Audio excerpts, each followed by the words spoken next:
જય માતાજી મિત્રો, અમારા દુકાને ભગવાન વધાર્યા છે ભુવાજી મોડલાથી. આ ભગવાન અમે એમનું સ્વાગત કરે તો ખૂબ આભાર ભગવાન, તમે મારી દુકાને વધાર્યા. ભગવાન ખૂબ ખૂબ આભાર સાહેબ, મારા મહેમાન તમારો ખૂબ આભાર. ચમસો સાહેબ મારા બધા રેડી છો. આ ભગવાનના અહીંયા તમે ખાલી શ્રદ્ધાથી જો ને, શ્રદ્ધાથી 1 લાખ પથરી રેકોર્ડ છે. 1 લાખ પથરી કાઢવાનો, ખાલી તમારે જઈને રવિવારે એક આધો ભરવાનો અને દર્શન કરવાનો. અને તમારે 125% પથરી હોય કે XYZ દુઃખ હોય બધું મટી જાય છે. 1 લાખ પથરીનો તો રેકોર્ડ છે આ ભગવાનનો.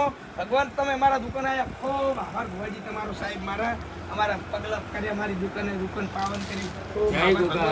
ભગવાન તમારે કોઈ કેવું છે સાહેબ? મારા કેવું છે કેવું? બસ તમને ભગવાન ખૂબ પ્રગતિ કરાવે, આટલું જ મારું કેવું છે. મેન વિશ્વાસ જ હોવો પડે. કોઈ બી ધંધો કરો કે કોઈ બી દેવ ટકણે જો વિશ્વાસ છે એ જ આપણો આધાર છે. વિશ્વાસ સિવાયનું કાંઈ થતું નહીં. મેન વિશ્વાસ જ હોવો પડે. જય ગોગા, જય ગોગા. ઓમણી કર્યા જો આ ભગવાનને મોડલા તમારે ધન કે કોઈ પણ પથરી હોય કે XYZ કોઈ દુઃખ હોય તો ખાલી તમે અહીંયા પગલાં કરો. રવિવારના એક રવિવાર ભરો, કમ્પ્લીટ થઈ જવાની. 125%ની ગેરંટી હોય છે. અને ખાલી થઈ રહે પછી જ નારિયેળ કરવાનું. 1 રૂપિયો લેતા નથી. ભગવાન છે, ભગવાન સાક્ષાત ભગવાન જોઈ નાખો. ફ્રીમાં તમારે બધું રેડી થઈ જાય. તમે એકદમના મોડલા પગલાં કરો. ભગવાન તમે મારી દુકાને પગલાં કરે. ખૂબ આભાર સાહેબ મારા, હો મહેમાન મારા.